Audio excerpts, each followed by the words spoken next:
I am building a cheese ball wall. It's done. The Great Wall of Cheese balls. Oh yeah, baby! Here we go! 3, 2, 1. It was worth it. It was so worth it. On day 13, Alex decided to upgrade his shower because it's a piece of crap.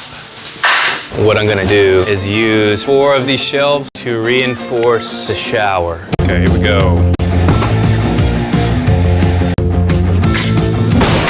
Ah! I'm gonna use plastic liner, drape it across here. The walls are waterproof now.